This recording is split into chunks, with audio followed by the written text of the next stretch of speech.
안녕하세요. 금고엄마입니다. 여러분, 실손보험 가입하셨나요? 아마도 대부분 가입을 많이 하셨을 거라고 생각됩니다. 그만큼 실손보험 가입자는 우리나라 국민의 75%가 가입할 정도로 많은 분들이 가입되어 있는 상품입니다.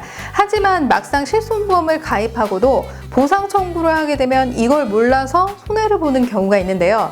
자, 오늘은 그 점에 대해 자세히 이야기 나눠볼까 합니다. 그럼 한번 알아보실까요?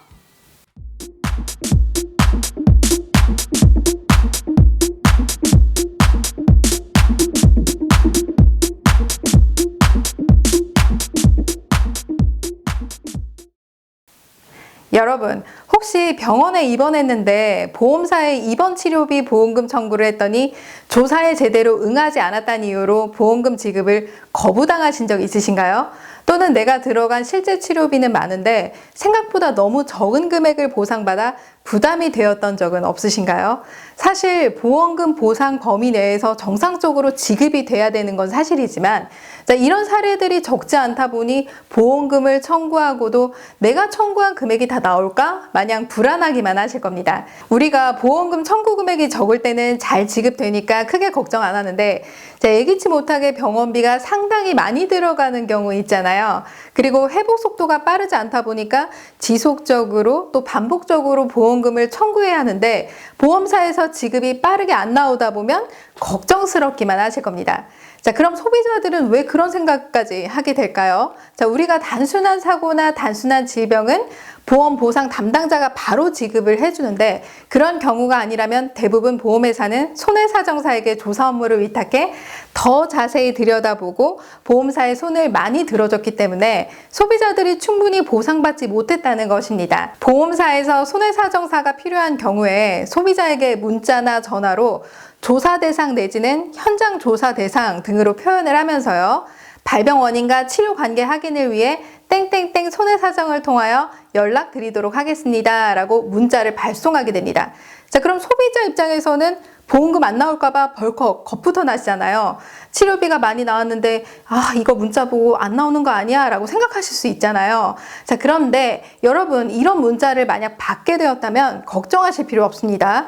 자, 문자의 내용을 자세히 살펴보면 통보를 받은 후 3영업일 이내에 소비자는 보험사고의 손해사정을 위해 손해사정사를 선임할 수 있다라고 되어 있어요.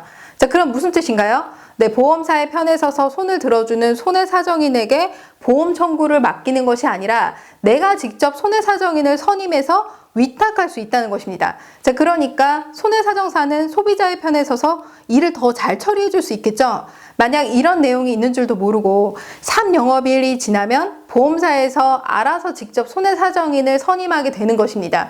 자, 그러니까 보험사에게 유리할 수밖에 없다는 것이죠. 그럼 이런 제도는 원래부터 있었던 거예요? 라고 물어보실 수 있겠죠? 자, 아닙니다. 그동안 보험사의 편에 서서 손해사정사가 일을 처리하다 보니까 소비자들의 보험금 청구 민원이 꽤 많았습니다. 자, 이러한 점들을 개선하고자 2021년 5월 25일 금융감독원에서 보험사고 발생 시 공정성과 객관성이 확보되도록 손해사정사를 소비자가 직접 선임할 수 있도록 개선이 되었다라고 보시면 되겠습니다. 그동안 보험사에서 일방적으로 손해사정사를 고용하거나 계약해서 보험사에게 유리한 손해사정을 강요받았다면 이제는 소비자가 직접 손해사정사를 선임해서 공정하게 일이 이루어지도록 하겠다라는 것이 취지라고 보시면 됩니다. 자, 그렇다면 어떻게 손해사정사를 개인이 직접 선임할 수 있을까요?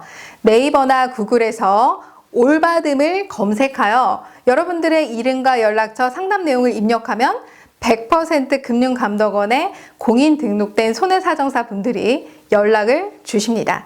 자, 그런데 이제 이 내용은 알겠는데 고객이 직접 손해사정사를 선임하면 별도로 비용이 들어가는 거 아니에요? 라고 궁금하실 수 있겠죠?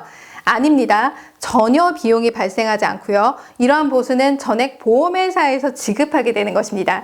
자, 그러니까 만약 여러분들에게 이런 일들이 생길 경우 비용에 대한 부담 없이 신청하시면 됩니다. 앞으로 살면서 실비보험 들어있다면 아프거나 다치거나 할 일 많잖아요. 보험금 청구할 일이 많은데 자, 오늘의 정보를 통해서 여러분들이 조금이나마 도움이 되셨길 바랍니다. 여러분, 오늘 영상 도움이 되셨나요? 도움이 되셨다면 좋아요, 구독하기 눌러주세요. 감사합니다.